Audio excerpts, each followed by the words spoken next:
ناظرین و حضرات، جیسے میں نے پہلے آپ سے عرض کیا کہ ٹرانزیشن بڑا خوفناک وقت ہوتا ہے. ایک entire set of moral values change ہو رہا ہوتا ہے اور دوسرا اس کی جگہ پا رہا ہوتا ہے. اسلام میں اس وقت کہ جب پہلی مرتبہ کہ بہت سارے ملکوں نے غلامی کی زندگی دیکھی اور اس کا مذہب نے ان کو اتنی تقویت دی کہ وہ رفتہ رفتہ اس غلامی کے دور سے باہر نکلے، تو مذہب نے اگرچہ ان کو نکالا مگر بدقسمتی سے اس کے ساتھ ایک نیشنلسٹک موومنٹ شروع ہو گئی اور مذہب کو سیکولر نے استعمال کر. اینڈ اس وقت جب کہ یورپ پرٹیکولرلی برٹش امپائر اپنے ذہنی تعقل کی وجہ سے عروج پر تھی، بر صغیر میں کوئی عام سا مسلمان بھی اگر گریجویشن تک چلا جاتا تو وہ ایتھیسٹ ہو جاتا. آج کے بڑے بڑے معزز نام جو آپ کو سنائی دے رہے ہیں جیسے مولانا عبد الماجد دریابادی، سر سید احمد خان، تو دو قسم کے لوگ جو تھے وہ پیدا ہوئے، اور ایک پریگمیٹسٹ ریلیجنسٹ ہو گئے اور دوسرے سیکولر ہو گئے، اور سیکولر میں بھی کچھ ایسے تھے جو بالکل ایتھیسٹ ہو گئے. ایسے وقت میں اقبال نے غیر معمولی تعلیم حاصل کی اور بجائے بی اے کے وہ پی ایچ ڈی فلسفی تک گئے. حاضرین حضرات، فلسفی کا سبجیکٹ بر صغیر میں اس لیے انٹروڈیوس ہوا کہ انگریز اچھی طرح جانتے تھے کہ ڈاگما انکوائری نہیں سہار سکتا، اور فلسفی واز این انکوائری. اور جب بھی ریلیجن انکوائری کی زد میں آیا، چونکہ مدتوں سے پورے کا پورا مذہب 13ویں اور 14ویں صدی کی اطلاعات پر مبنی تھا اور کوئی بڑا کام اور ریسرچ جو ہے قرآنی تعبیرات میں نہیں ہوا تھا، اس لیے مسلمان آسانی سے اپنے وہ انگرینڈ ان ایجوکیٹڈ نظریات چھوڑنے کو تیار نہیں تھے جو کم علم، کم عقل اور کم فہم لوگوں نے اس زمانے میں پھیلا رکھے تھے. حتیٰ کہ لاؤڈ سپیکر کے استعمال کو حرام قرار دیتے تھے. دیوبند کے اسکول نے اس پہ فتویٰ دیا ہوا ہے. اسی طرح بہت سارے ایسے ایلیمنٹ شامل ہو گئے تھے کہ جدید ترقی کو نہ اپنانے کی قسم کھائے ہوا مسلمان جو تھا وہ ریجڈلی اپنے قدیمی تصورات پہ قائم تھا. اس زمانے میں اقبال نے پی ایچ ڈی کی، اعلیٰ ترین فلسفے کی تعلیم حاصل کی، تو سب سے پہلا تعجب تو مسلمانوں کو یہ ہوا کہ ہم بی اے پڑھ کے ایتھیسٹ ہیں اور یہ پی ایچ ڈی کر کے پھر بھی مسلمان ہیں. تو ایک قسم کی وہ جو انفیریورٹی کی کلٹ پیدا ہو گئی تھی مسلمانوں میں، جہاں فلسفی was considered to be the top subject of inquiry, اس کو علامہ نے اپنے ہائر ایموشنل اور انٹلیکچوئل اپروچ سے روک دیا، اور وہ پہلا شخص تھا جس نے ریولیوشن کو ڈیفینڈ کیا، اور وہی ہے الہی کو اپنی کتاب میں ڈیفینڈ کیا. اس کے ساتھ جو لیکچر تھے ریکنسٹرکشن آف ریلیجس تھاٹ پہ، تشکیل الہیات جدید پہ، اس نے تمام مغربی فلسفے کا بقدر ہمت جواب دی اور ممکنہ حد تک اللہ کے حق میں اور ریولیوشن کے حق میں دلائل دیے. حتیٰ کہ دو اعتراضات میں آپ کی نظر کرتا ہوں، پھر آپ کو اس کی نوعیت سمجھ آئے گی. کہ جب پروفیسر میکڈوگل نے اقبال سے کہا کہ your profit could be a psychopath، تو اقبال نے سے کہا if he was a psychopath then the world needs more of this nature، کہ پھر تو انسانیت کو ایسی سائیکوپیتھ بہت چاہیے اگر وہ سائیکوپیتھ ہے تمہارے لیے. اگین اس کو پروفیسر نے پوچھا کہ کیا تم یقین کرتے ہو کہ کتاب الہی وہی ہے اور اللہ کے لفظ ہیں جو سینہ پیغمبر پہ اترے؟ تو اس نے کہا تم پروفٹ کی بات کرتے ہو، مجھ پہ تو پوری کتاب شعر ایک رات میں ڈھلتی ہے، اور میں جانتا ہوں کہ ریولیوشن کیا ہے. چونکہ تمہیں تجربہ نہیں ہے تو تم قرآن کی ریولیوشن کی نوعیت کیسے سمجھ سکتے ہو؟ تو اقبال نے نہ صرف یہ کیا بلکہ اپنے وقت کے مسلمانوں کی حالت جانتے ہوئے بھرپور سیاست میں بھی حصہ لیا. جہاں ایک طرف وہ ریلیجن کے اعلیٰ مقاصد ڈیفینڈ کر رہا تھا، وہیں وہ مسلمانوں کی پولیٹیکل کنڈیشنز کے لیے بھی تڑپ رہا تھا. اور سب سے پہلا انسان جس نے ڈائارکی کے بعد، جو لاسٹ ایکٹ آف 1935 میں جب برٹش نے ڈائارکی انٹروڈیوس کی، تو اس کے بعد سب سے پہلا انسان جس نے ایک مستقل مسلم اٹانومی کے لیے ایریاز کا انتخاب کیا، وہ اقبال تھا. چونکہ being a Muslim philosopher new کہ دنیا کی کوئی بھی ایکٹیویٹی جو ہے ہمارے دین میں وہ جدا نہیں کی جا سکتی. اسی لیے اقبال نے کہا کہ اگر جدا ہو دین سیاست سے تو رہ جاتی ہے چنگیزی. وہ اتنا بڑا مسلمان تھا کہ جب حسین احمد مدنی نے ڈکلیئر کیا، چونکہ وہ پارٹیشن کے خلاف تھے، پرٹیکولرلی دی موومنٹ جو قائد اعظم چلا رہے تھے ان کے خلاف تھے، اور ان دو بڑے مسلمانوں نے آپس میں کوآپریٹ کیا. اور ان دو مسلمانوں نے یعنی قائد اعظم کی اگر آپ نیت دیکھ لیں تو میں اس کے لیکچر سے آپ کو ایک جملہ سا سنا دیتا ہوں کہ قائد اعظم سے پوچھا گیا کہ آپ کی یہ کوشش، اتنی ہمت جو اسلام کے لیے ہے اور مسلمانوں کے لیے ہے، اس سے آپ کا مقصد کیا ہے؟ تو اس نے کہا میرا صرف یہ مقصد ہے کہ جب خدا کے حضور پہنچوں تو اللہ مجھے کہے کہ محمد علی تم مسلمان پیدا ہوئے اور جو کام میں نے تجھے دیا تو نے اسے اچھی طرح نبھایا، اور میری طرف سے تمہیں خوشخبری ہے کہ تم مسلمان مر رہے ہو. تو یہ ایک سمپل سی، اس وقت یہ دو بڑے انسان تھے بر صغیر میں. اگرچہ بہت سارے مذہبی لوگ تھے، مگر جیسے میں نے آپ سے عرض کیا کہ مذہب کی غرض و غایت کو سمجھنا اور مذہب کو ایز اے ڈاگمیٹک انسٹیٹیوشن سمجھنے میں بڑا فرق ہے. اور باوجود اس کے کہ دیوبند کے علماء و فضلاء علم و دانش میں اور مذہبی علوم میں بڑے ماہر تھے، اس کے باوجود وہ کریشن آف پاکستان کے خلاف تھے.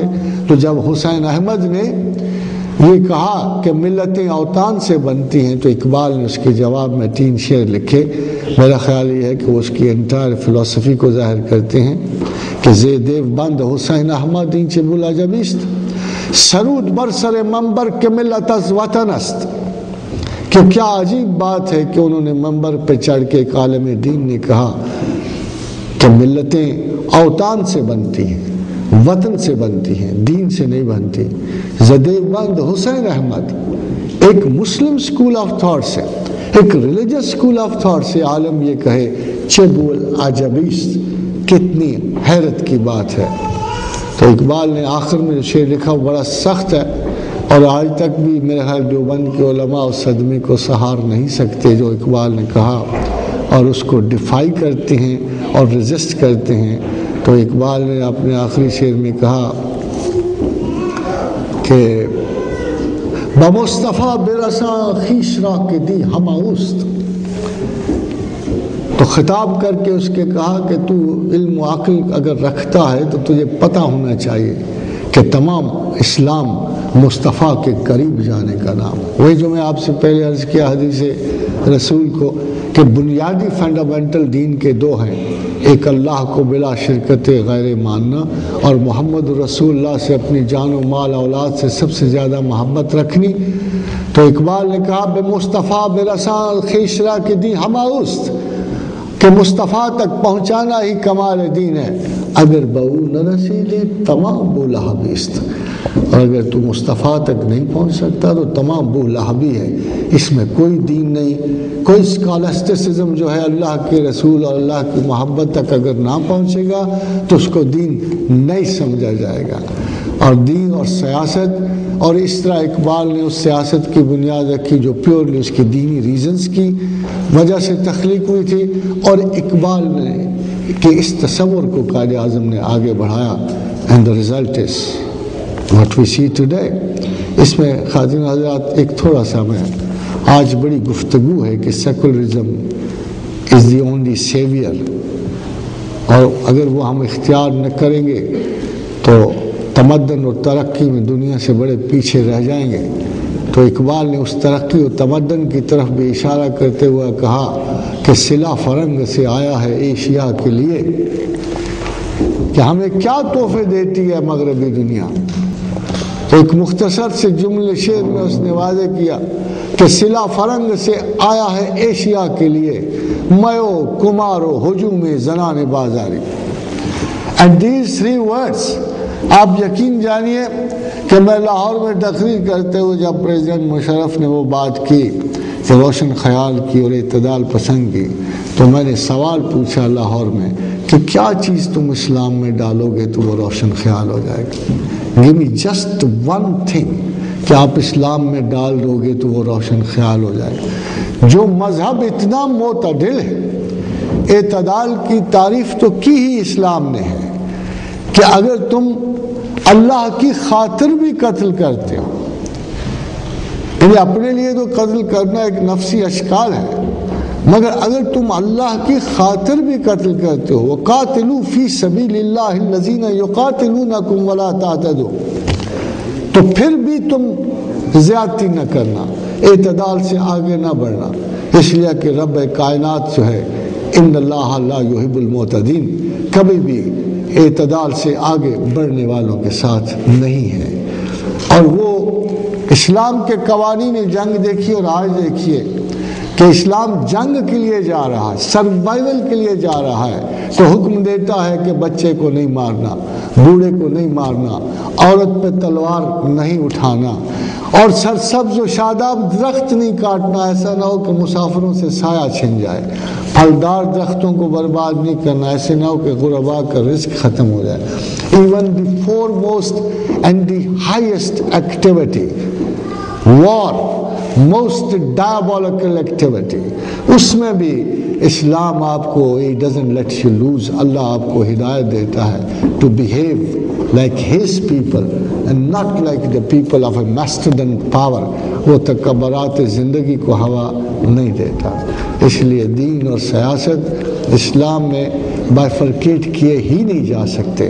اسلام حکمرانی کے اصول سکھاتا ہے، بندگی کے قوانین دیتا ہے، اسلام خیرات و صدقات کا حکم دیتا ہے۔ How can it be? اور سیاست کی ڈیفینیشن کیا ہے کہ ایک شخص جو زیادہ سمجھدار ہو، دوسرے لوگوں کی بھلائی چاہے، یہی تو سیاست ہے۔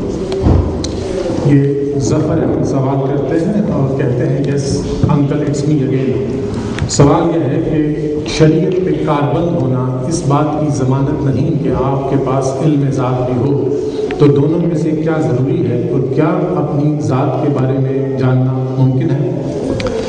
جی ہاں، بلکہ آپ اگر غور کرو تو اسلام آغاز ہی اپنی ذات کے بارے میں غور و فکر سے کرتا ہے، اور شریعت ظاہرہ جو ہے یہ آپ کو ایک کانسٹیچوئنٹ سوسائٹی دیتی، انفیکٹ ایک بیس مہیا کرتی ہے، ایک سوسائٹی۔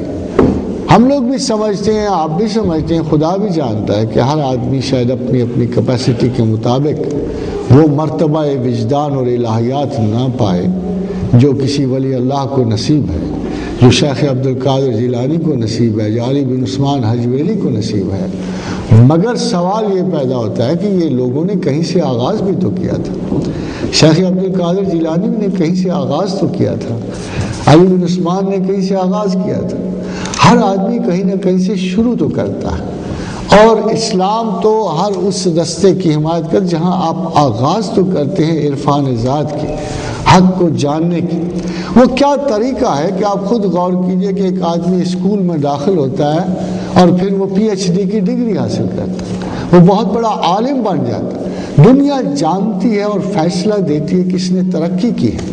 اور مسلمان جو 8 اور 9 اور 10 سالوں سے میں ایسے بزرگوں کو جانتا ہوں کہ جنہوں نے نماز پڑھنی شروع کی، بلکہ تہجدیں پڑھنی شروع کی، اور وہ 70 سال کی عمر تک اس روٹین پہ قائم رہے، الحمدللہ ان کی نجات کے بارے میں کوئی شبہ نہیں ہے۔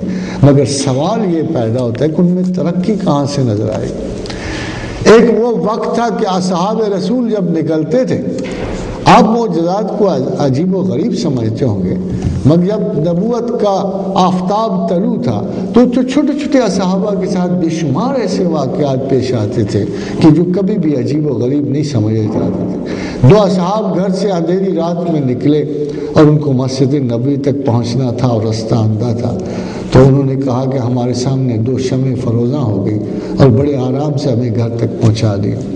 حضرت برا بن مالک کا واقعہ بڑا مشہور ہے کہ جب وہ آئے رسول اللہ صلی اللہ علیہ وسلم کے پاس تو پاؤں گرد آلود تھے، بو آ رہی تھی لباس صوف سے، بڑے عجیب و غریب حلیے میں تھے، تو اصحاب نفیس نے ناک بہت چڑھایا تو رسول اللہ نے محسوس کیا اور کہا کہ کچھ لوگ ایسے ہیں جو اگرچہ تمہیں ظاہرہ بدصورت لگتے ہیں اور بد تہذیب لگتے ہیں، گنوار لگتے ہیں اور ان کے لباس صوف کے ہوتے ہیں، مگر خدا کی قسم اگر وہ قسم اٹھا لیں تو اللہ ہر حال میں ان کی قسم پوری کرتا ہے۔ اور یہ برا بن مالک وہ تھے کہ جب بھی اصحاب رسول کو کوئی دقت پیش آتی تو وہ کہتے ہیں برا قسم اٹھاؤ تاکہ ہماری مشکل رفع ہو۔ اور وہ کتنے ظرف کے لوگ تھے کہ جب فتنہ کذاب میں مسلمہ کذاب جب چھپ کا ایک قلعے میں داخل ہوا اور اس وقت قریباً 900 صحاب نے زخم اٹھائے اس قلعہ کو فتح کرنے میں، تو لوگ آئے اور کہا ہے برا بن مالک قسم اٹھاؤ کہ آج یہ قلعہ فتح ہوگا۔ تو انہوں نے کہا تم نے تو رسول اللہ صلی اللہ علیہ وسلم کی بات کو مذاق بنا لیا ہے، میں قسم اٹھاتا ہوں کہ کل یہ قلعہ فتح ہوگا اور میں قسم اٹھاتا ہوں کہ کل میں شہید ہو جاؤں گا۔ اور یہ دونوں باتیں پوری ہوئی۔ چھوٹے سے چھوٹے صحابی کے ساتھ اتنے بڑے بڑے واقعات اور روایات وابستہ ہیں۔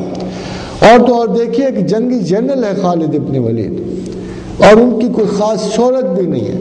جب ہیرا کی جنگ میں دشمن ان کے پاس آیا اور وہ پادری تھے اور انہوں نے کہا خالد آج اگر تم صلح نہ کرتے تو میں قسم کھا کے آیا تھا کہ میں یہ زہر حلال کھا جاؤں گا۔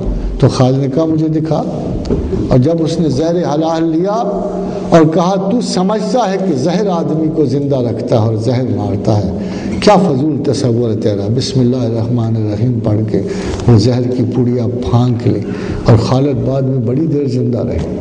تو بات یہ ہے کہ کبھی بھی کمٹمنٹ اس لیول پہ انسانوں کی نہیں پہنچی جس لیول میں اصحاب کے دور پہ پہنچی۔ مسلمان 2 چیز سے بنتا ہے، ایک پراپر کمٹمنٹ سے اور دوسرا رجت سے، کہ جب بھی اسے پرابلم پیش آئے، جب بھی اپنے آپ میں کمی پائے وہ فوراً اللہ کی طرف رجوع کرتا۔ میں بھی آج مسلمان مگر ایک بری عادت سے چھٹکارے کے لیے میں سال بھر کوشش کرتا ہوں، میں کوشش کرتا ہوں پلٹنے کی، سوچتا ہوں تساہل ہے مگر میں اس کے باوجود اللہ کو نہیں پلٹ سکتا۔ مگر اصحاب کے یہ عادت شریفہ تھی، وہ کتنے معزز اور پڑھے لکھے لوگ تھے کہ جب ان کا پلٹاؤ کا وقت آتا تو بڑے بڑے الکوہلک نے ایک رات میں شرابوں کے برتن توڑ دیے اور مدینہ کی گلیوں میں شراب پانی کی طرح بہی، because they understood what was their top priority what the prophet was teaching them۔ اور جب وہ پرائیورٹی سامنے آ جاتی تو وہ تمام پرائیورٹیز کو ناقص سمجھتے، اسی وجہ سے انہیں دنیا میں سب سے معزز کیا گیا۔ وہ تو اجوٹ اور گنوار لوگ تھے، بد تہذیب لوگ تھے، یہ تو بدترین کلاس تھی انسانوں کی، جسے اللہ کے رسول نے اپنی محبت سے اپنی تعلیمات سے دنیا کے بہترین لوگوں میں بدل دیا تھا۔ But frankly telling you, they had better brains than us. Once they understood the top priority, they relentlessly pursued it.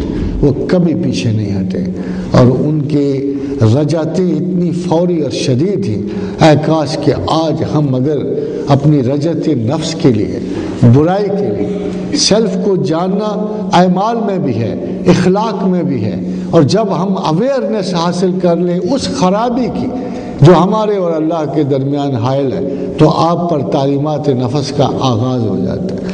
If we know our objective، جب ہم نے آبجیکٹو کو سامنے رکھا، اللہ کو جاننے اور ماننے کی کوشش کی، اور جب ہم نے یہ دیکھا کہ خدا اور ہمارے درمیان بعد اگر پیدا ہوتا ہے تو ہماری اس یا اس عادت سے پیدا ہوتا ہے، اور پھر اس کے لیے کوشش کرنی، یہی سب سے بڑی رجعت ہے، یہی تعلیمات نفس ہے۔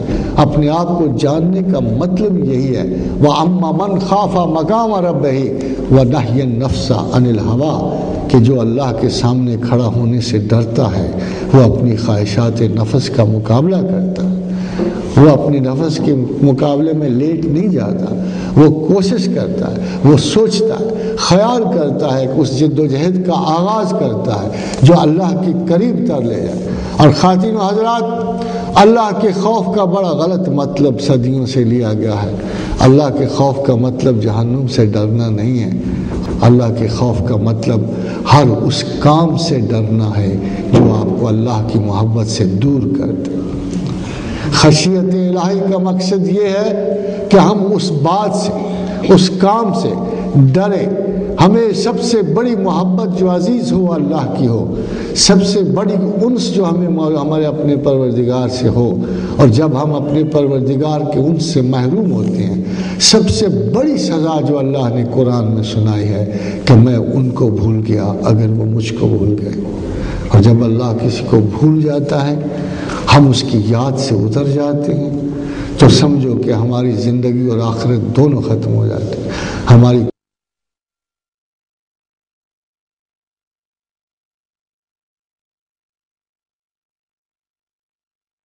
نہیں رہنے دیتے۔ اس لیے at a time when we are remembering God، ایک پورا پروسیجر شروع ہو جاتا ہے۔ جب ہم پرائیورٹی ڈیسائیڈ کر لیتے ہیں، خدا کی یاد پرائیورٹی کی مینٹیننس ہے، جب وہ شروع کر دیتے ہیں تو باقی باتیں ہمارے نفس کے اشکار کے بارے میں ہمیں اللہ بتاتا ہے۔ He is the only mechanic of the self and he knows how to set it right۔ سوالات بہت ہیں، میں کوشش کروں گا کہ سارے پوچھ لوں۔ کچھ بچوں کے سوال ہیں، ان کو پرائیورٹی دے رہا ہوں، میری پوری کوشش ہوگی کہ سارے سوال پوچھوں۔ دو بچوں نے سوال کیا ہے، پوچھتے ہیں کہ why did Allah create abnormal babies? And the second question is how can I enjoy learning؟ پہلے سوال جو ہے اس کا جواب بڑا سادہ ہے، اگر بچوں کو پتہ ہو کہ بہت ساری دنیا میں اللہ کے ایک کائناتی اصول ہیں کہ اس نے ایک ایوریج آف لاس رکھی ہے ہر چیز میں۔ کسی چیز کو اس نے پرفیکٹ نہیں بنایا ہوا۔ فرض کیجئے آپ 50,000 درخت لگاتے ہو اپنے گھر کے صحن میں، تو آپ دیکھو گے کہ سارے کے سارے نہیں اگتے، 5، 10، 20 ہزار ضرور اس میں سے ناقص ہو جاتے ہیں۔ جب ساری مخلوقات پہ ایک رول لگا ہوا ہے تو انسانوں پہ بھی وہ رول لگا ہوا ہے کہ ان میں سے کچھ انسان جو ہیں اتنے پرفیکٹلی نہیں پیدا ہوتے۔ ایک دفعہ میں نے ایک خرگوش دیکھا جس کا ایک کان ہی نہیں تھا۔ بعض اوقات ہمیں اتنی دلچسپ چیزیں دیکھنے کو ملتی ہیں۔ یہ کریٹو پرنسپل ہے کہ ٹوٹالٹی میں ان میں ایک ایوریج آف لاس ہے جو قاسمیاتی ایوریج ہے، اور اس سے کسی کو پناہ نہیں۔ مگر ہم انسانوں میں جو یہ خطا ہوتی ہے، جو کوئی بچے ایسے پیدا ہوتے ہیں تو ان کے خصوصی مقاصد بھی ہوتے ہیں، کیونکہ انسان کو سیکھنا ہے، پڑھنا ہے۔ ہو سکتا ہے کہ اس کے ماں باپ، ہو سکتا ہے کہ دنیاوی پریفرنس میں بہت آگے جا رہے ہوں، اور اللہ ان کو واپس لانا چاہتا ہے، اللہ ان کو کوئی نہ کوئی ایسا احساس دینا چاہتا ہے۔ تو یہ یاد رکھنا کہ اس بچے کا کوئی پرابلم، وہ سیف ہو گیا۔ ایک شاعر نے کہا تھا کہ یہ جو کشمکش حیات ہے، یہ جو برائی اور اچھائی کی کشمش کا مرارا کاش کے مادر نزاد ہے، اے کاش کے مجھے ماں پیدا نہ کرتی کہ میں اس کشمکش میں پڑتا نہیں۔ تو یہ جو بچے پیدا ہوتے ہیں، جہاں ان کو لائف کا ڈس ایڈوانٹیج ہے، ان کو سب سے بڑا ایڈوانٹیج ہے کہ یہ سیدھے جنت میں جائیں گے، ان پہ کوئی حساب کتاب نہیں ہوگا، کسی قسم کا نہیں ہوگا۔ یہ بلکہ اپنے ماں باپ کو بھی لے کے جائیں گے کہ جو ان کی نگہداشت میں صبر کرتے ہیں، جو اپنے حالات کو ان کے حالات کے مطابق سنوارتے ہیں۔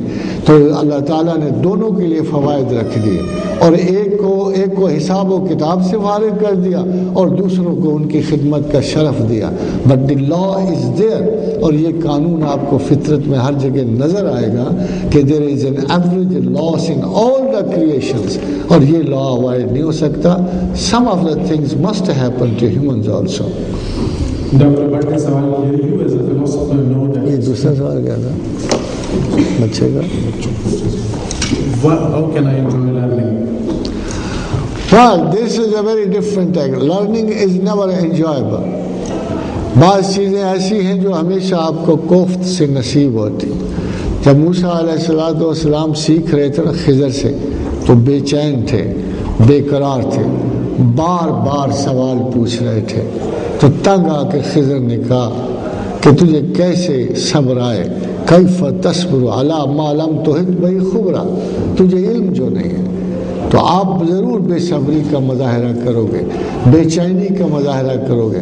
پڑھنا آسان نہیں ہے، سیکھنا انسان کی معراج ہے، علم انسانیت کی معراج ہے، اور اس معراج کو پہنچنے کے لیے ایک معمولی سی اسکل سیکھنے کے لیے آپ کو تردد اور محنت اور ریگولیرٹی کرنی پڑتی ہے۔ انسان اتنا ریگولر ہونا نہیں چاہتا، انسان جو ہے ہمیشہ تساہل پسند ہے، اور اس لیے انسان کو پڑھنے میں ضرور مشقت اٹھانی پڑتی ہے، مگر کچھ دنوں کے لیے اس کا پھل بڑا میٹھا ہوتا ہے، ساری زندگی اس کا پھل ملتا رہتا ہے۔ You as a philosopher know that it's human nature to go for quick rewards. The Western society is manipulating the same logic. They pay you for good things instantly and punish you the same day. Allah promises for everything in future, good or bad.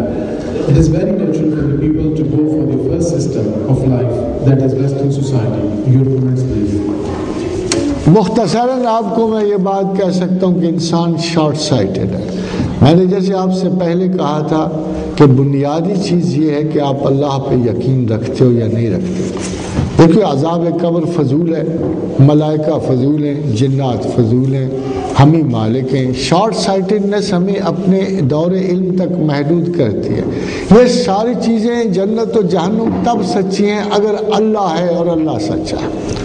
اگر آپ غور کیجئے تو آپ کو یہ فرق نظر آ جائے کہ تمام فلسفہ حیات مڑ کے ایک ہی کوشچن پہ آتے ہیں، do we believe in God اور don't we believe in God. اگر ہمیں اللہ پہ اعتبار ہے تو یہ چیزیں بامانی ہو جاتی ہیں، اور اگر اللہ پہ اعتبار نہیں ہے تو یہ چیزیں بے معنی ہو جاتی ہیں۔ مگر ایک بہت بڑا کوشچن جو ہے اس کے لیے یہ جاننا بہت ضروری ہے۔ کوشچن یہ ہے، اور اب ہم جان گئے ہیں کہ اگلی زندگی trillions and trillions of galaxies life پر مشتمل ہے، اور یہ زندگی اس کے پاسنگ بھی نہیں ہے۔ 60-70 سال اتنی بڑی زندگی میں کوئی وجود نہیں رکھتے۔ اب کون سا اچھا بزنس مین ہے، کون سا اچھا کاروباری ہے؟ وہ آدمی جو اس دور حاضر کے تمام تقاضوں پہ بلیف رکھتا ہے، اور اسی زندگی میں there is a big difference in the Western and the Muslim philosophy.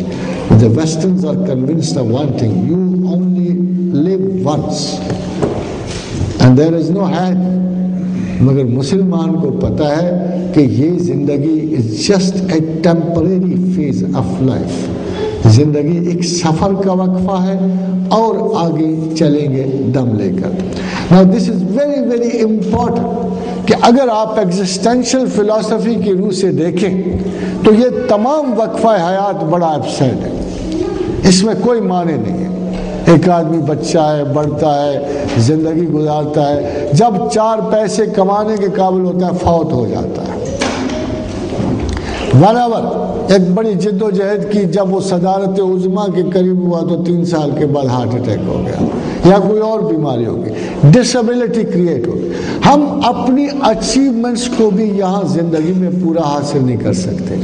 بڑے سے بڑے سرمایہ دار، بڑے سے بڑے کنسٹرکشن والے، ان کو الٹیمیٹلی اپنی ساری زندگی کمائی کو صرف 1 2 سال یا 4 یا 5 سال نصیب ہوتے ہیں، اور پھر اس کے بعد ان کی زندگی ختم ہو جاتی ہے۔ اور یہ بھی ضروری نہیں کہ تمام دولت دنیا مل کے آپ کو پرسکون کر جائے۔ وسط کی فلسفی کا نتیجہ آپ کے سامنے ہے۔ یاداشت کے جو المیے یہاں پیدا ہو رہے ہیں وہاں تو نہیں ہیں، باوجود اس کے کہ ایسٹ بھی کوئی اتنے اچھے کردار کا مالک نہیں ہے، اور خدا سے دوری بہت ہے۔ مگر جو برہان ذہن کے جو بحران یہاں پیدا ہو رہے ہیں ایسٹ میں نہیں ہیں۔ لوگ آرام و سکون سے باوجود فقر و فاقہ کے سو لیتے ہیں، یا انسامنیا، انگزائٹی، سائیکوسس، نیوروسس، ڈپریشنز اس لمٹ تک چلے گئے ہیں کہ حیران ہے آدمی کہ اتنے بڑے اسکائی اسکریپر کے نیچے، اتنی بلند و بالا عمارات کے نیچے، اتنے بڑے تفاخرات اور تکبرات کے نیچے وہی کمزور اور مدکوک انسان ہے جو اپنے سکون کے ایک ایک لمحے کے لیے ترس رہا ہے۔ اب کوشچن تو یہی پیدا ہوتا ہے کہ if you believe in God تو کیا میں اس زندگی مختصر کا سودا کر لوں؟ اتنی بڑی طویل زندگی کے ساتھ اگر برہمن ایک کوڑی کوڑی جمع کرتا ہے تو میرا یقین یہ ہے کہ مسلمان اس سے بہتر سوداگر ہے اور بڑا سوداگر ہے۔ ہم زندگیوں کی یہ مجبوریاں اس لیے سہتے ہیں، ہم چند فواہشات سے اس لیے رکتے ہیں، ہم چند خرابیات سے اس لیے رکتے ہیں کہ ہمیں اچھی طرح علم ہے کہ ارب سال کا فیوچر ہمارا منتظر ہے، خلافت سماوات ہماری منتظر ہے۔ ہم میں سے ایک عام آدمی کو بھی ایک ستارے کی حکومت نصیب ہوگی وہاں جا کر، کیونکہ جنت بہت بڑی ہے۔ آپ حیران ہوں گے کہ قرآن حکیم میں اللہ نے جو اس کا عرض بتایا ہے، جنت کی چوڑائی بتائی ہے، فرمایا عرضها السماوات والارض۔ یہ کوئی چھوٹا سا باغ نہیں ہے، it's not a garden of Eden, یہ تو اتنی بڑی اور ہیوج موسٹ گیلیکسی ہے، بلکہ 3 اوپر تلے گیلیکسیز ہیں جن کی چوڑائی، جن کی وڈتھ بھی جو ہے 7 یونیورسز کی لمبائی سے زیادہ ہے۔ اتنی بڑی کائنات کی وراثت کا تھوڑا سا سودا ہے، ذرا معمولی سا، اور اس میں میرا نہیں خیال صرف عجلت پسند اور کم عقل ہی یہ برا سودا کر سکتا ہے۔ And I think we should be a little more wiser than the best. 2 minute جو سوال ہے ملا کر پڑھ رہا ہوں کہ اگر خدا کا ہمیں تخلیق کرنے کا مقصد صرف اپنی تعریف کروانا تھا تو کیوں، اور اگر وہ سب کچھ ہی جانتا ہے تو ہمیں کیا کرنا ہے؟ مجھے بتائیے آج تک کس تصویر نے مصور سے پوچھا کہ تم نے مجھے کیوں تخلیق کیا؟ کس تخلیق کا یہ حق ہے کہ اپنے خالق سے پوچھے کہ تو کیا سوچ رہا ہے؟ اللہ نے تو خود بتا دیا کہ میں نے کیوں چاہا۔ میں آپ کو بتاتا ہوں اللہ نے کیوں چاہا۔ اتنا بڑا هو اللہ الذی لا الہ الا هو عالم الغیب والشہادت هو الرحمن الرحیم۔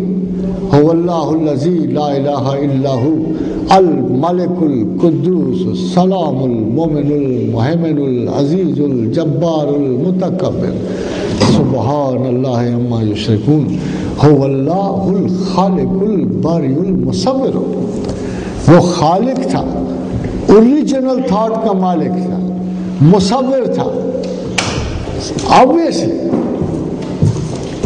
جب وہ اس درجہ تخلیق کا مالک تھا، اس کو اپریسیشن اس لیے نہیں حاصل کرنی تھی کہ وہ آپ کی تعریف کا بھوکا تھا، مگر اس کو اپنے پتہ تھا۔ دیکھیے تعریف زمین پر آپ کتنی بھی مدح و ستائش کر لیں کسی آدمی کی ناجائز ہے، مگر اللہ کی جتنی بھی تعریف کر لیں آپ اس کے مقامات تعریف تک نہیں پہنچ سکتے، کیونکہ وہ آپ کی تعریف کے مقامات سے کہیں بلند ہے۔ وہ ملائکہ کو دیکھ رہا تھا، اس کے اپنے پیدا کر رہا تھا، بے شمار مخلوقات اس کے پاس تھی۔ حسرت کیا تھی؟ آپ کو پتا ہے اللہ حسرت کرتا، قرآن حکیم میں اس نے کہا یا حسرتن علی العباد، لوگوں مجھے تم پہ حسرت ہے، مجھے افسوس آتا ہے، میں نے تمہیں کس کام کے لیے تخلیق کیا؟ مجھے تو بڑا ناز تھا تم پر۔ میں نے جب عقل تخلیق کی تو اسے کہا چل کے دکھا، جب اس نے چل کے دکھا میں نے کہا کیا خوبصورت تخلیق میں نے پیدا کی، پھر میں نے تمہیں عطا کر دی۔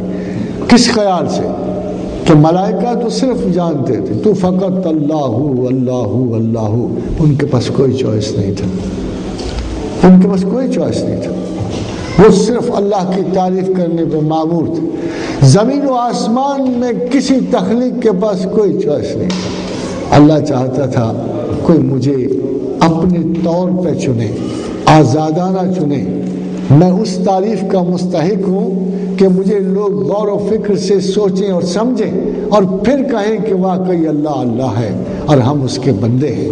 آپ کو پتہ ہے شعر کو کیا چیز خراب کرتی ہے؟ You know what spoils the appreciation of the verse؟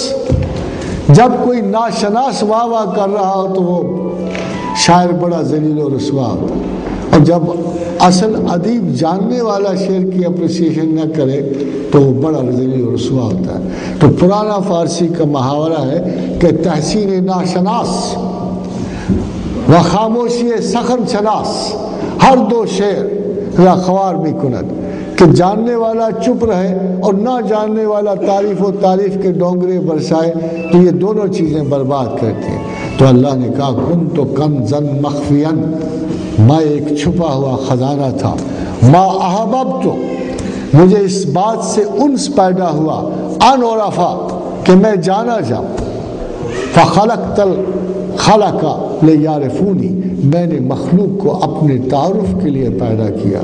اور انہوں نے، اب آپ یہ سوال کرو کہ اللہ نے ایسے کیوں کیا، تو میرا خیال جیسے میں آپ سے پہلے کہہ چکا ہوں کہ نہ میں اللہ ہوں اور نہ میں اس کے، مگر مجھے سمجھ یہ آتا ہے کہ وہ اس قابل تھا، وہ اس قابل تھا، وہ خلاق تھا، وہ مصور تھا، وہ باری تھا، چاہیے تھا کہ کوئی اس کی تعریف کرے۔ شاید وجود عدم میں یہ خواہش پل رہی تھی کہ ہم اللہ کی پرستش کریں، اللہ نے شاید اس خواہش کو سن لیا اور ہمیں اپنی تعریف و توصیف کے لیے تخلیق کیا۔ ایک سوال ہے جو سنت اصحاب رسول ہے، آپ اصحاب کی بھی یہی سوال پوچھا کرتے تھے کہ اگر ہم اسلام قبول کر لیں، توبہ کر لیں، تو کیا ہمارے پچھلے گناہ معاف ہو جائیں گے؟ یا حضرات گرامی، آج کل ایک بڑی غلط سی ٹینڈنسی چل رہی ہے، perhaps this is lack of confidence in God and His Prophet، کہ اللہ کے رسول صلی اللہ علیہ وسلم نے فرمایا اور یہ حدیث متفق علیہ ہے، اس کے باوجود اگر اس حدیث پر اور اس کے اوارڈ پہ شبہ کیا جائے تو مسلمان کی ناشکری ہوگی۔ فرمایا جس نے توبہ کی وہ ماں کے پیٹ سے نیا پیدا ہوا، نیا جنا۔ اب اس کے بعد اگر کوئی کہے کہ میں نے پچھلی ضرور کمی پوری کرنی ہے تو اٹ از امپاسبل۔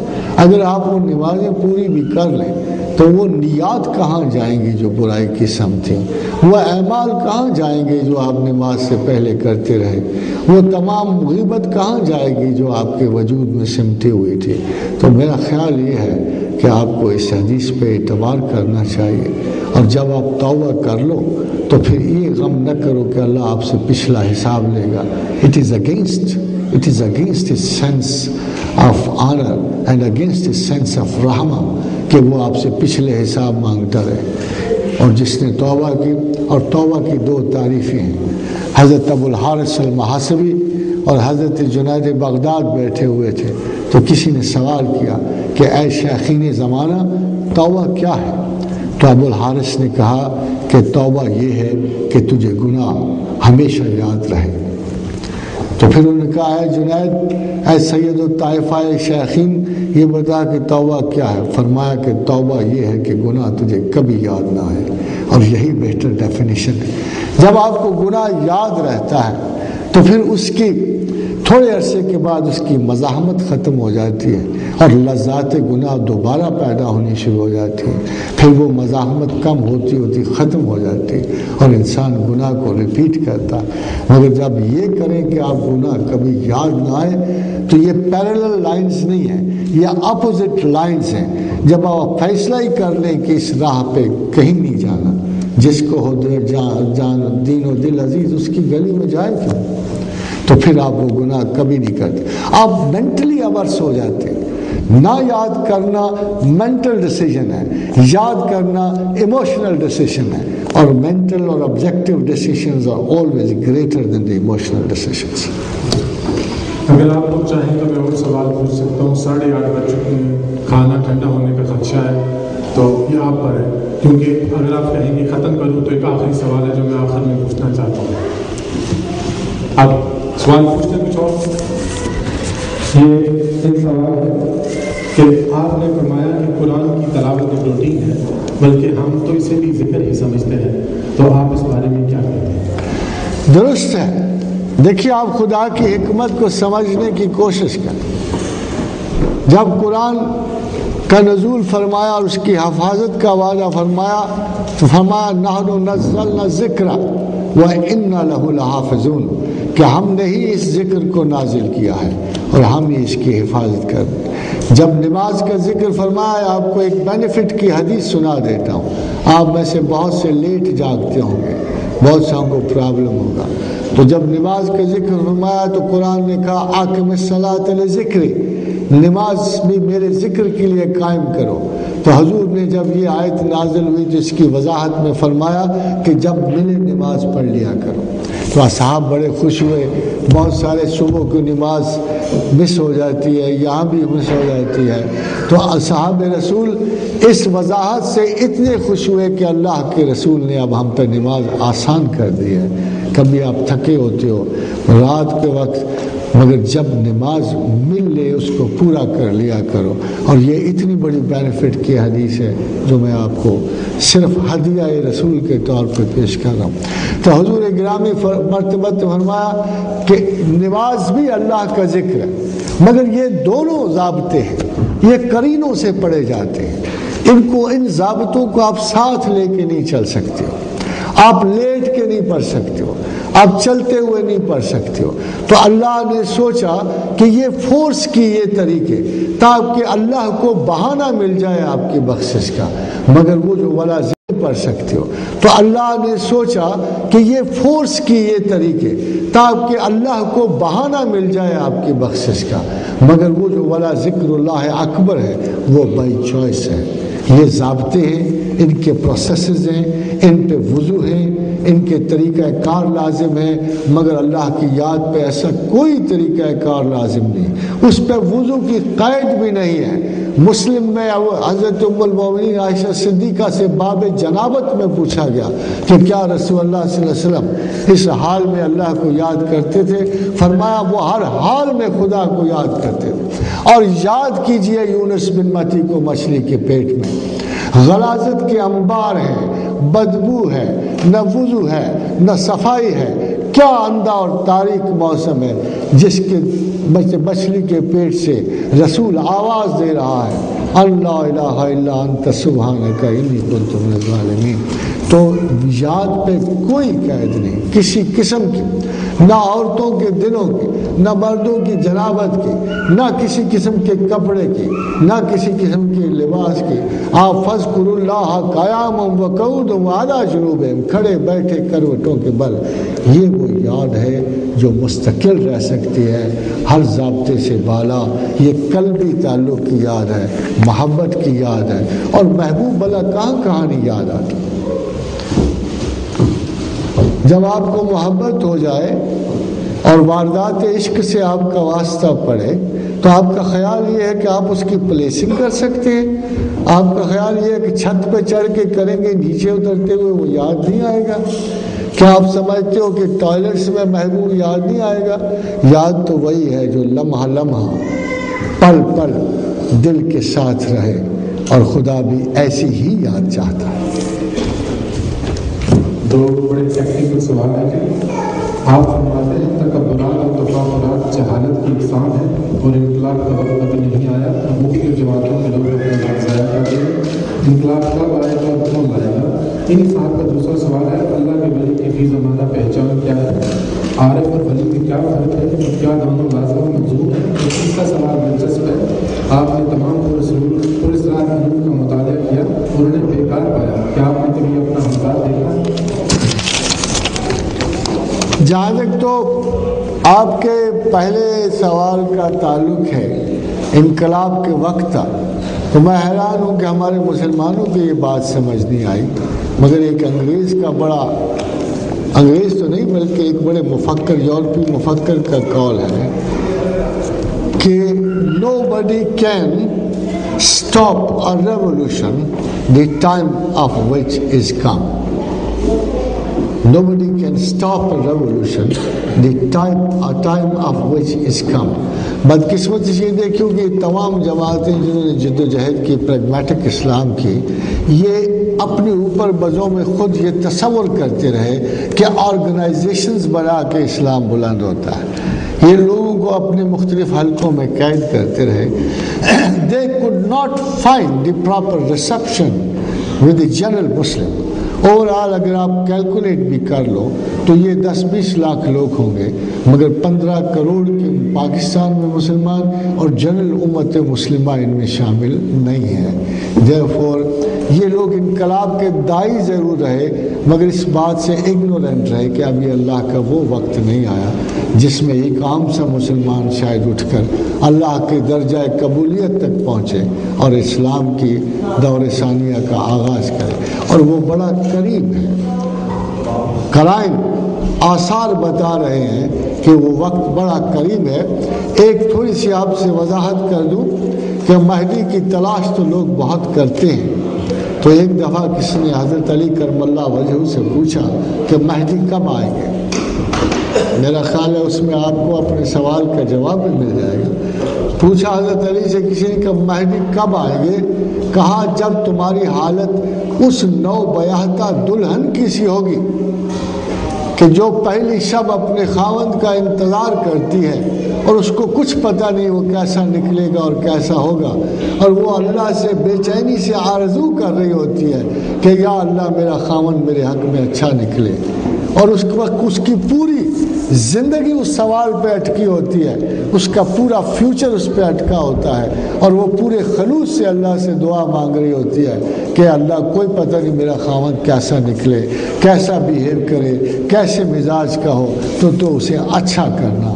اسی طرح جب امت مسلمہ کی حالت یہ ہو جائے گی کہ تمام مسلمان آرزو کریں گے، وش کریں گے، توقع رکھیں گے، بار بار ان کی الہا و زاری اللہ کے حضور پہنچے گی کہ اے پروردگار عالم اس امت مسلمہ کا حال برا ہے، وقت خراب آن کے پڑا ہے، پہلے بھی اللہ نے بہت سنی، اب بھی سنے گا۔ ان ربی قریب مجیب، بے شک تمہارا رب بہت قریب ہے اور دعا سننے والا ہے۔ یہ جو دوسرا سوال ہے کہ اللہ کی پہچان کیا ہے، بات یہ ہے کہ جس کو تو علم و عقل پہ ناز ہو، جو تو سمجھے وہ انٹیلیجنٹ ہے، جو سمجھے کہ اس نے مشکل ترین علوم پر عبور پایا ہے، جس کو اپنی ذہانتوں پر اعتماد ہو، اپنی تعلیمات کے رویوں پر اعتماد ہو، وہ تو خدا کو خود تلاش کرے۔ مصیبت تو یہ ہے کہ آپ کے ہاں تو آپ کے ٹائم کی امپورٹنس ہی نہیں ہے اللہ کے لیے۔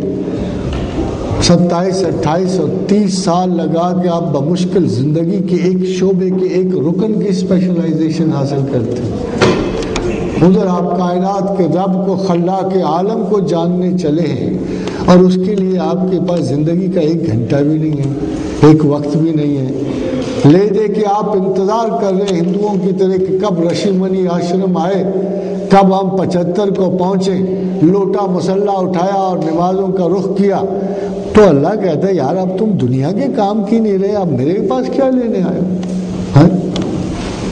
سوال تو یہ ہے کہ اللہ کا یہ عذر بجا ہے۔ ایک دفعہ مدینہ میں مسجد نبوی پر لوگوں نے کھجوریں لٹکا دی، بڑی ناقص ایک صحابی نے، اللہ کو اتنا تاؤ آیا، غصہ آیا کہ قرآن کی آیت اتاری کہ سبحان اللہ یہ تمہارا کام ہے، اور میں کھجوریں دینے والا، میں کھجوروں کے درخت دینے والا، میں تمہارے ہاتھوں میں برکت دینے والا، میں تمہاری زمینوں میں برکت دینے والا، اور میرے لیے یہ تحفہ دے رہے ہو گلی سڑی کھجوریں۔ پھر بھی اللہ نے رعایت کی، کہا اگر تم اپنا بہترین مال میری خدمت میں نہیں دے سکتے، کم از کم درمیانہ ہی دے دو۔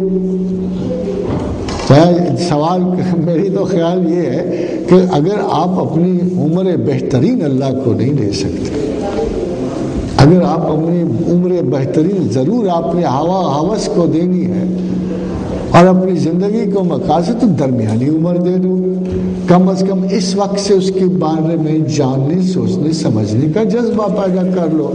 مگر جو وقت آپ دیتے ہو نا وہ بڑا ناقص ہے، وہ تو ارذل عمر ہے، وہ تو خیال و فکر سے آری عمر ہے، بدبختی اور بد نصیبی کی عمر ہے، محرومی کی عمر ہے، ایک لسر پرائیورٹی جو ہے دنیا وہ آپ کو کاٹ دے رہی ہے۔ You are getting old. اب سرجنسی آپ کا ہاتھ ٹھیک نہیں چل رہا، سرجری میں اب کانپ رہے ہیں، لرزش آ گئی ہے، اب میڈیسن کے دیتے ہوئے آپ کا دماغ خفقانی سا ہو گیا، آپ کو یاد ہی نہیں رہتا فارموکوپیا میں کیا کیا میڈیسن لکھی ہے، اب آپ اللہ کو چل پڑے۔ تو یہ طنز اللہ برداشت نہیں کرتا. مکروا ومکر اللہ واللہ خیر الماکرین. تو چاہیے تو وہ کہ جس کے پاس علم و دانش ہے، دستور العمل ہے، جو اپنی زندگی کو کارکردگی میں معزز سمجھتا ہے، اس کو یہ بھی چاہیے کہ قرآن، اللہ کی کتاب اور اپنے رسول کی ہدایات کا کچھ نہ کچھ مطالعہ کرتا رہے تاکہ کمی علم کا بحران نہ آئے، اور سہولت دے، توفیق طلب کرے، اللہ سے رجوع کرے. تو خدا دو قدم ہے، اللہ اپنے ماننے جاننے والوں کو اور طلبگار کو کبھی محروم توجہ نہیں رکھتا. یہ اللہ کی عادت شریفہ. باقی کچھ لوگ آپ ضرور کہیں گے کہ اس مینٹل لیول پہ نہیں پہنچتے، کچھ لوگ. تو میرا سادہ سا جواب ان کے لیے یہ ہے کہ جو اللہ کو خود نہ تلاش کر سکے وہ کسی خدا شناس کو ڈھونڈ لے، اس کا کام آسان ہو جائے. تیسرا سوال بڑا پرسنل سا ہے. پرسرار علوم کا مطالعہ کیا، انہیں بیکار پایا. کیا آپ نے کبھی اپنا ہمزاد دیکھا اور اس کو تسخیر کیا؟ کیا وہ آپ کے تابع ہے؟ ہمزاد ہے کیا؟ یہ کمبخت ایک بڑے مشہور رشین سائنٹسٹ نے تحقیق کی کہ جب انسان اپنے تصور میں یہ پورے کا پورا برین 007 چارج پہ چلتا ہے، اور اتنا نازک چارج ہے یہ، اور اتنے کروڑہا سیل ہیں، اگر یہ تمام کا تمام چارج ایک سیل پہ مرکوز ہو جائے تو وہ اتنا ہائٹ اپ ہو، جیسے آپ سمجھتے ہو سائیکوسس کریٹ ہو گیا یا نیوروسس کریٹ ہو گیا. اس کی وجہ بھی ایوریج جو سیلز ہیں ان کو وہ حرارت عزیزہ نہیں پہنچ رہی ہوتی، اور سارے کا سارا چارج ایک سیل کو چلا جاتا ہے. ہیوی کنسنٹریشنز بلڈ ہو جاتی ہیں اور ریکرنٹ سائیکل آف تھاٹ شروع ہو جاتا ہے.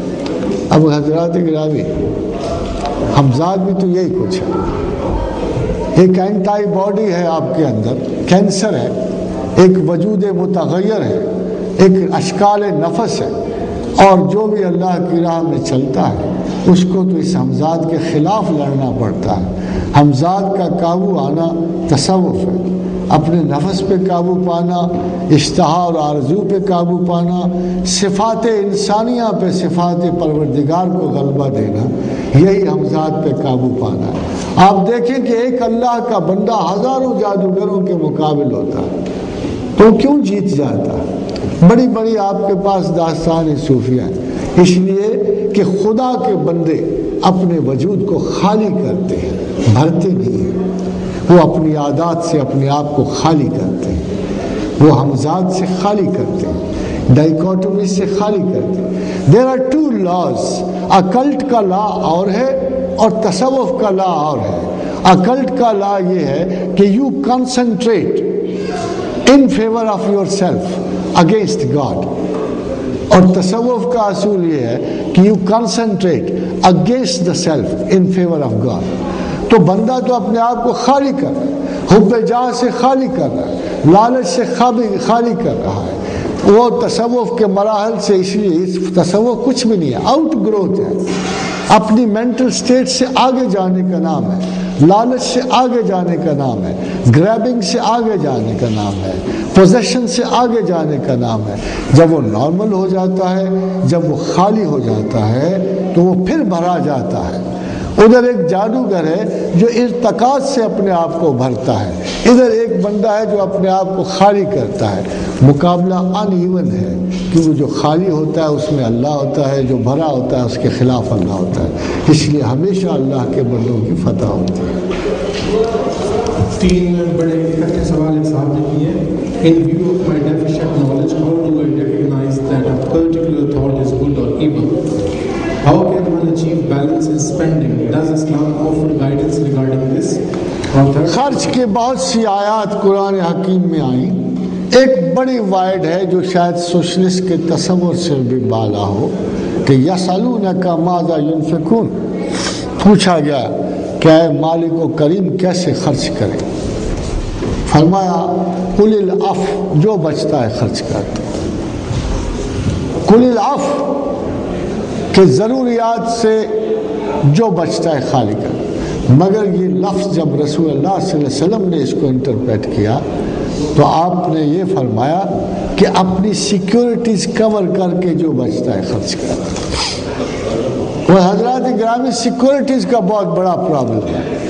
ایک بندہ 1 سال کا رزق جمع کر کے سیکیور فیل کرتا ہے، ایک 10 سال کا رزق جمع کر کے سیکیور فیل کرتا ہے۔ یہ انسان کے ظرف پر ہے، وہ کتنے پہ اپنے آپ کو سیکیور فیل کرے۔ ہو سکتا میں 15 دن کے رزق کو کافی سمجھوں اور کہوں آگے دیکھی جائے گی۔ توکل کی معراج بھی ہے اور توکل کی ابتدا بھی ہے۔ توکل کی معراج کا ایک واقعہ چھوٹا سا آپ کو سنانا چاہتا ہوں۔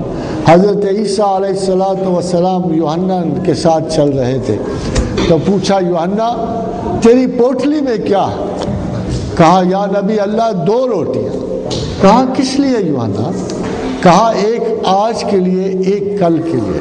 کہا یوحنا تم نے توکل میں ہمیں پرندوں سے بھی نیچے گرا دیا ہے، کسی پرندے کے گھونسلے میں بھی 2 وقت کا کھانا دیکھا ہے کہ تم نے ہمیں اس سے بھی نیچے گرا دیا ہے۔ تو حضرات گرامی، ایک تو سیکیورٹی پیغمبروں کی ہے، اصحاب رسول کی ہے، ان کے لیے کل العف کا مطلب یہی ہے کہ نماز پڑھتے ہوئے سرکار رسالت مآب کو خیال آیا، نماز توڑ دی اور جلدی سے گھر کو بھاگے۔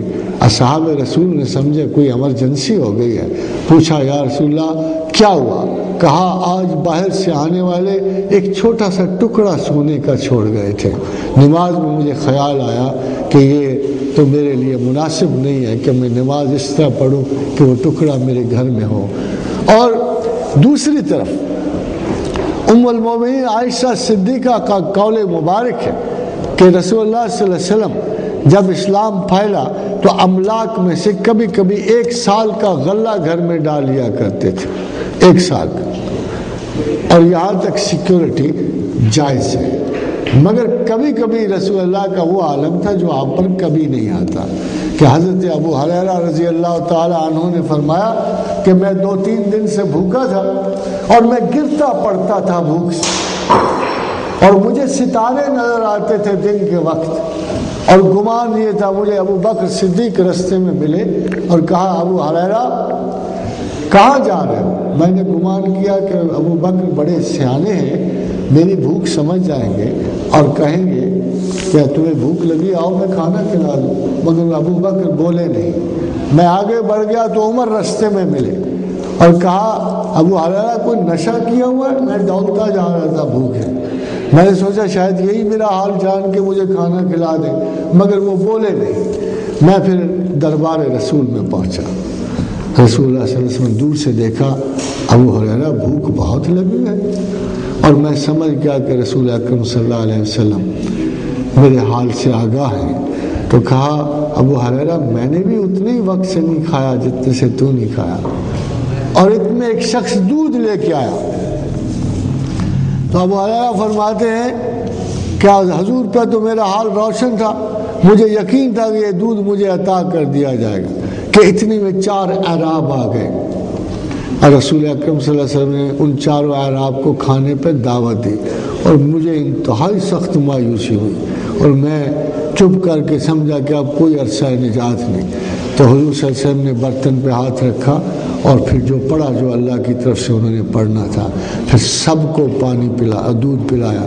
جب سب سیر ہو گئے تو کہا، ہنس کے کہا ابو ہریرہ آؤ اب تم پیو، اور ابو ہریرہ فرماتے ہیں کہ میں پیتا رہا تو عرب کا ایک محاورہ ہے، حتیٰ کہ اس کی سیرابی میرے ناخنوں تک پہنچی۔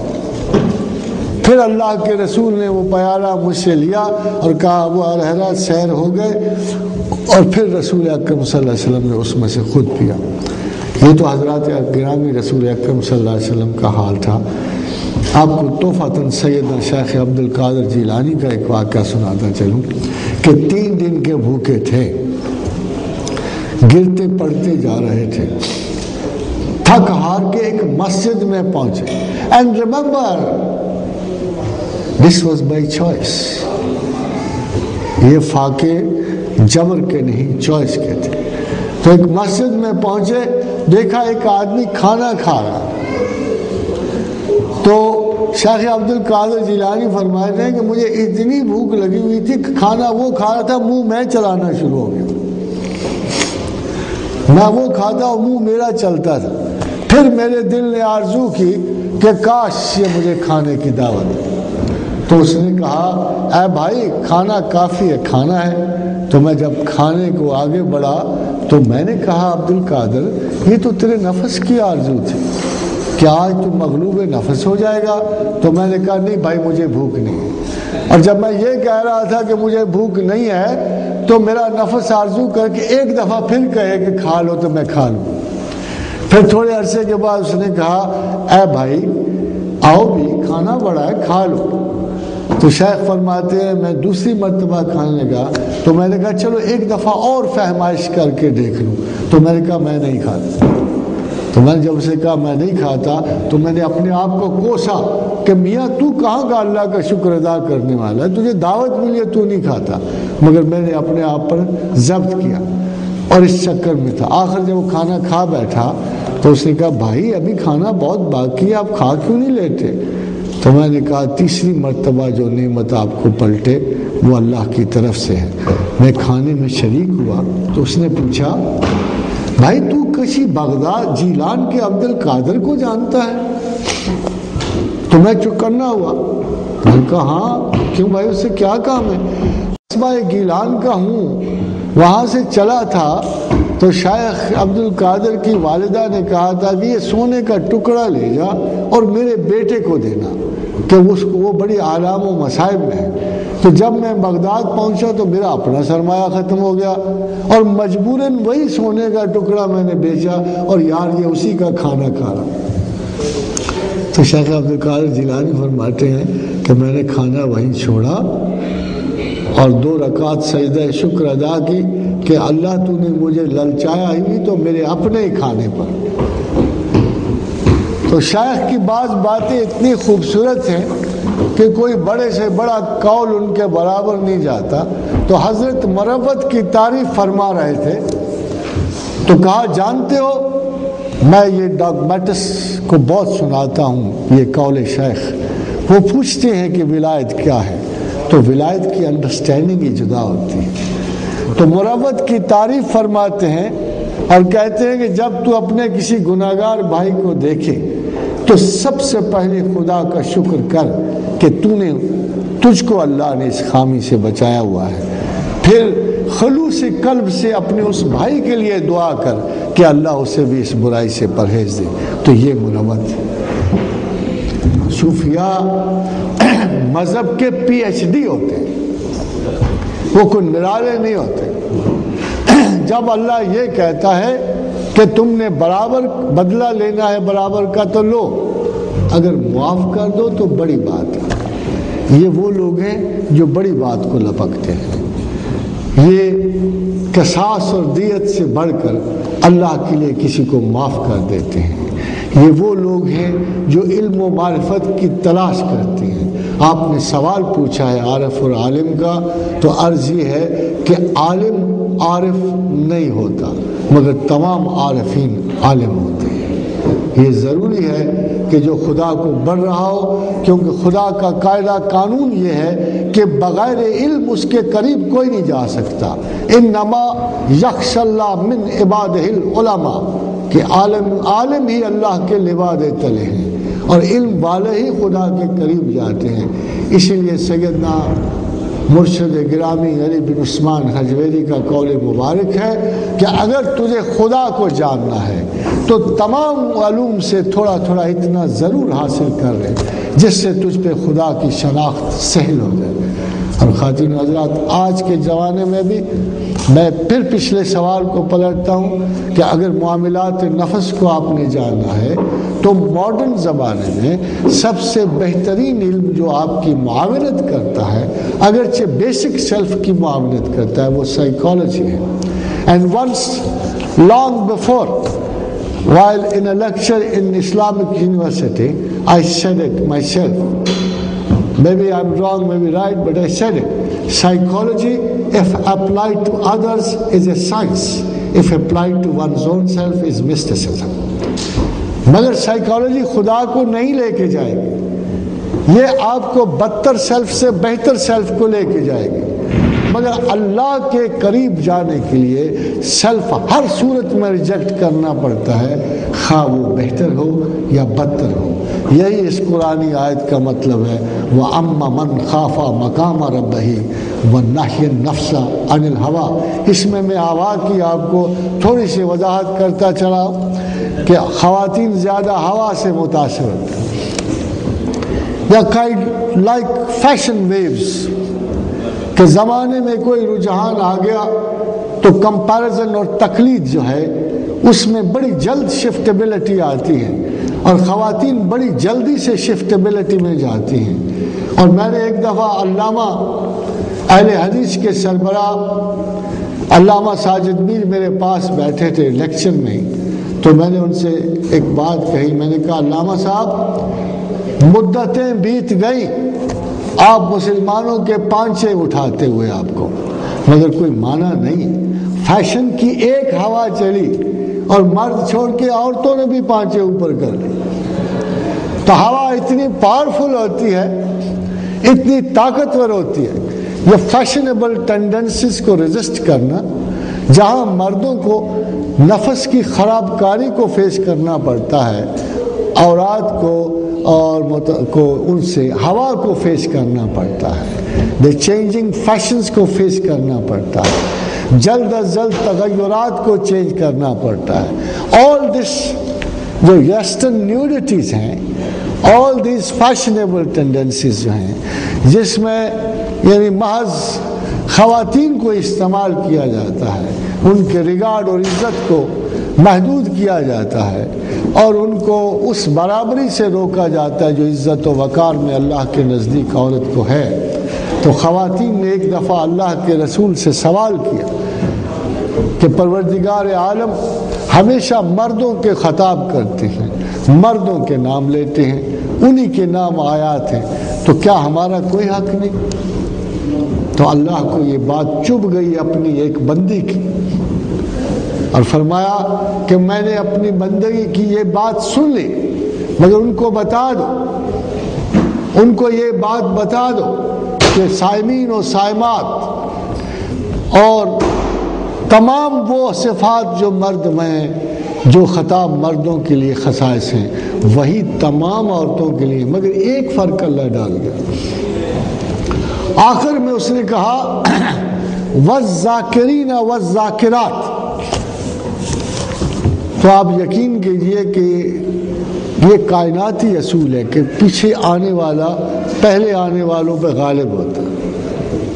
تو یہاں اس آیت میں اللہ میاں نے بڑی ہی وَمَا کَرَ اللہ ایک ایسی بات کر دی کہ عورتوں کو ذکر میں مردوں سے بہت آگے بڑھا دیا، اور آخری ذکر جو کیا اس آیت میں وہ عورتوں کا کیا کہ وَالذَّاكِرِينَ وَالذَّاكِرَاتِ، اور اس کی مثال اس وقت سامنے آئی کہ جب ایک دور میں 5 بڑے ولی موجود تھے، خواجہ حسن بصری موجود تھے، ذنون مصری موجود تھے، حبیب اعجمی موجود تھے، سری سختی موجود تھے، اور رابعہ بصریہ بھی موجود تھے، اور زمانے کی وہ تمام ولی اس بات پہ ایگری کرتے تھے کہ رابعہ تلاش خداوند میں ہم سے بہت آگے ہیں، ہم سے بہت بڑھ کے ہیں، حتیٰ کہ حسن نے رابعہ سے کہا آپ بھی خدا کی تلاش میں، میں بھی خدا کی تلاش میں، نکاح نہ کر لیں کہ دونوں مل کے اللہ ہی کو ڈھونڈنا ہے نا ہم نے۔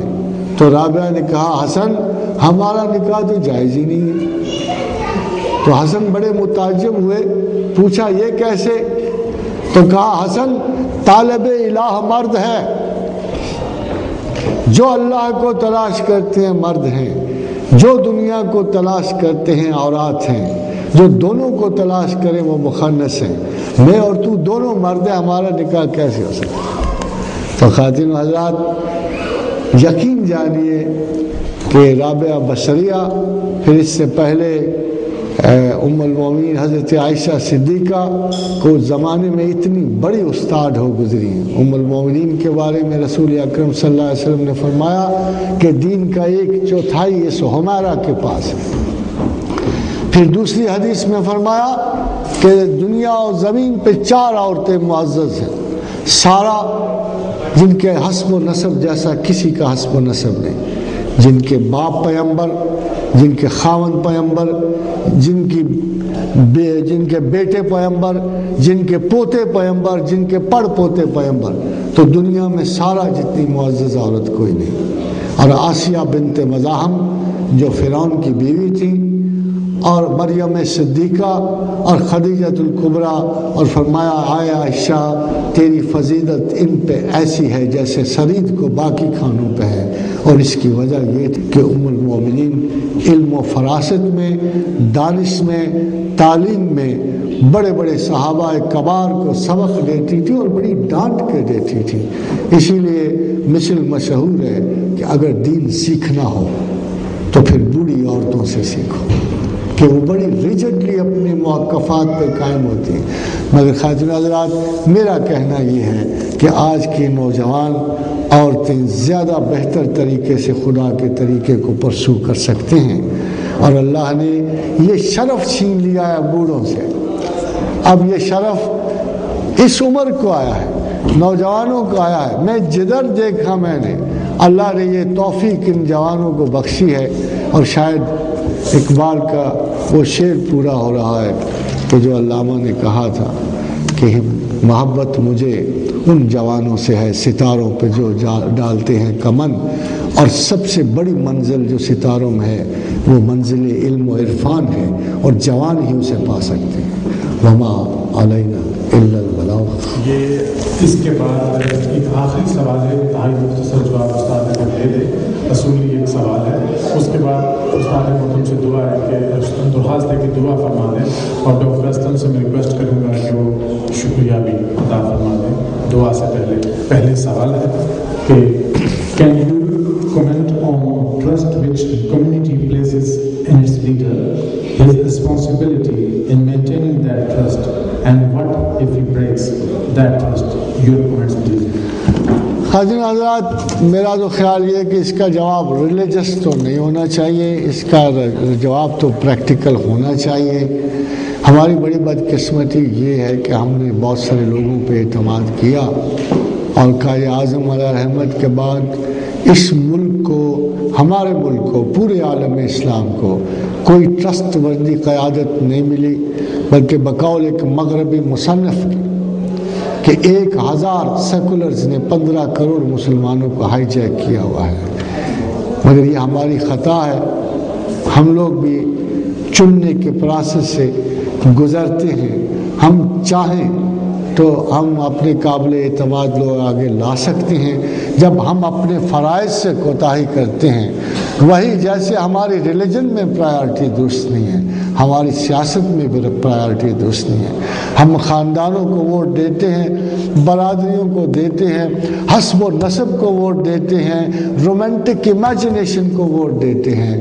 ہم خدا اور رسول کے قاعدوں کے مطابق ووٹ نہیں دیتے، جس کا نتیجہ یہ ہے کہ امت مسلمہ ہر جگہ اچھے حکمرانوں سے محروم ہے۔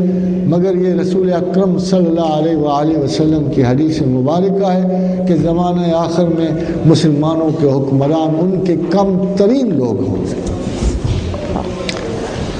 یہ تو حدیث پوری ہو رہی ہے، مگر ایک حدیث جو ہے بہت بڑی حدیث کہ جسے میں ایک ہدیہ نعمت کے طور پہ آپ پیش کر رہا ہوں کہ رسول اکرم صلی اللہ علیہ وسلم نے فرمایا کہ میری امت کسرا سے جنگ کرے گی اور اس پہ غالب آئے گی، میری امت قیصر روم سے جنگ کرے گی اور اس پہ غالب آئے گی، میری امت ڈھال جیسے چہرے والے اور چمڑے کے تسمے والے جوتوں والے قوم سے جنگ کرے گی، یعنی مانگولز، اور اس پہ غالب آئے گی، اور زمانہ آخر میں میری امت دجال سے جنگ کرے گی اور اس پہ غالب آئے گی۔ اور دوسری حدیث مبارکہ میں فرمایا کہ زمانہ آخر میں میری امت کا سردار ایک نیک مسلمان ہوگا۔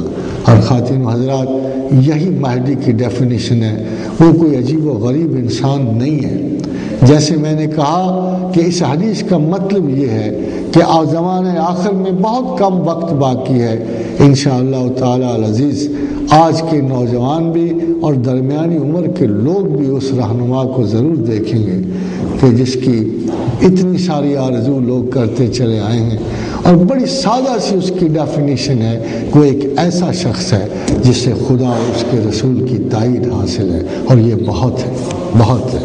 وما علینا الا البلاغ۔